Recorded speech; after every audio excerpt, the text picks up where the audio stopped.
This is our hedgehog's room. So this is our first baby room.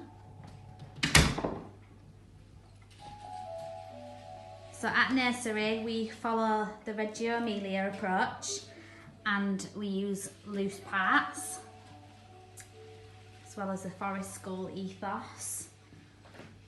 So there's lots of loose parts and we use those because they're so versatile, so the children can do what they want. The environments are changed on a weekly basis. The staff, they observe the children, they get together and talk about what they've been doing, and they'll change the environment. That's even to support schemas, so they're repetitive movements, so like tyres for rotation. This is the quiet area. Sensory, so they can do lots of sensory play, movement, tummy time, crawling. They've got a climbing frame. We use natural resources like spoons for the nursery rhymes. These are the little sleep cots that we use, baskets for the babies. It's the baby room. We'll go to Butterfly's room next. This is our second baby room. Both baby rooms run exactly the same way. We use loose parts in here as well, just like the other one. Our whole approach is Reggio Emilia and loose parts and Forest School. So everything's very natural. Everything's changed in here as well weekly. We can have 12 babies in here, still 1 to 3. Movement area. In here they don't have a climbing frame, but they've got a sensory room.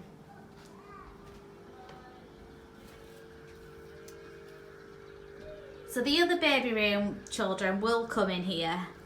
They'll get a chance to go in the sensory room, and the babies from here will get a chance to go into the other room. For the climbing frame, we do rotate them.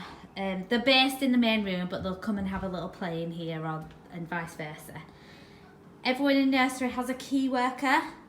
They are the ones that will really get to know your children. They'll be the ones to change their nappies, do the observations. Everyone looks after all the children, but they'll be their main person, really get to know them and get that bond. That's the butterflies room. Now we'll look at the honeybees room. This room is our toddler room, so we take from around 2 years old, they come in here until they go to preschool.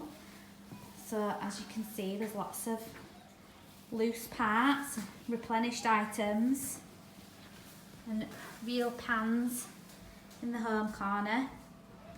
So the planning in nursery works alongside the children's interests. Everyone gets together in each room each week.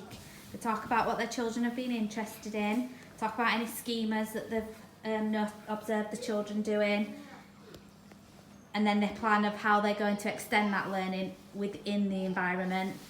So in normal circumstances over here we'd have lots of messy play activities, glue, paint. There's painting over there, but it'll be more of a focused activity. During this time we've not been able to do that. Up here there's like a mezzanine and the children can sleep up there, so they're not going to be disturbed. And a cosy book corner. This is the honeybees garden. We do have some bikes, but we also use some loose parts so they can use their imagination. I think they've made a little train there. Got a mud kitchen. So it's all very natural. Even some tyres. Large loose parts here.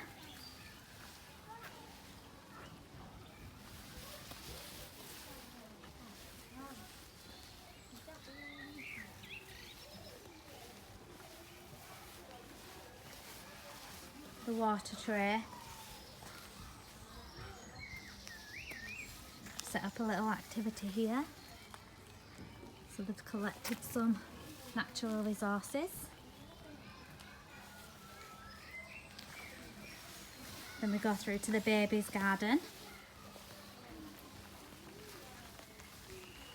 This shed here is changed regularly to adhere to their interests. So now at the moment they've got some sand in there because everybody was going to the beach before lockdown. We've got lavender for the smells. It's a whole different sensory experience outside. We don't cut the grass because we want them to feel the sensory experience of long grass.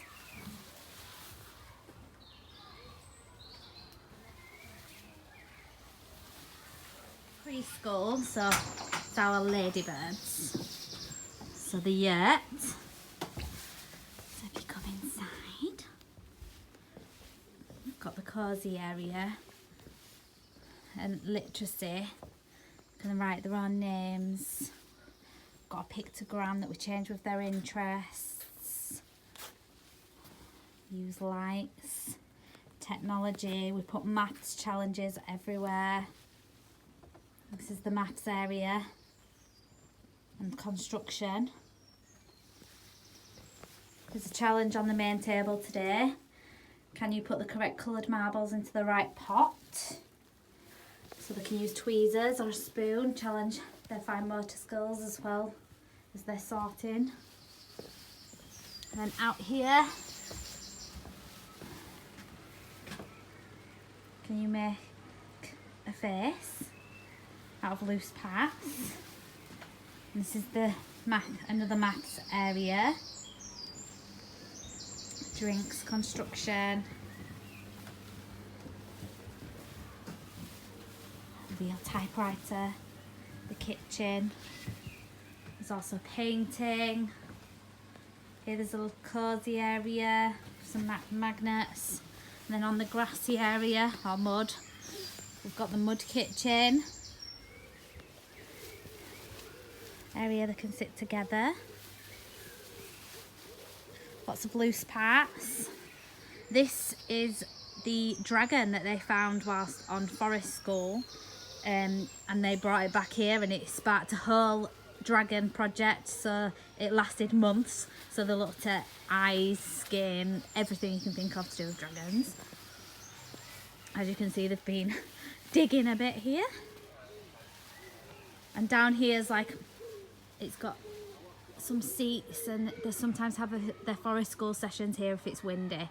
So every morning the children get to decide where they want to go. They can go up to the art studio, which we'll have a look at next, or into the woods here, Hunger Hills Woods, or they can stay down here.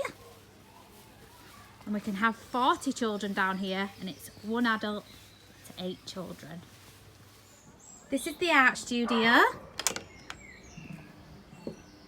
So in here, the art teacher follows the children's interest a lot more intimately.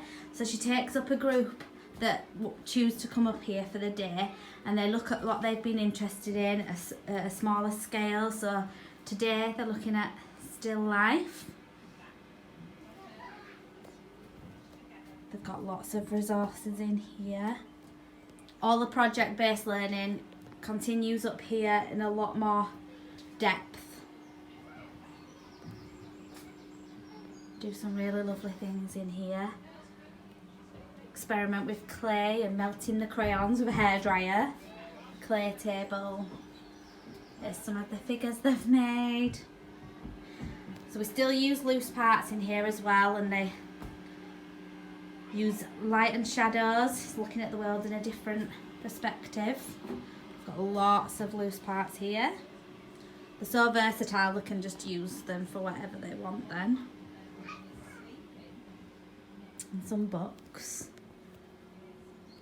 She does document all their learning as well on the children's profiles and on the wall. We put a lot on social media.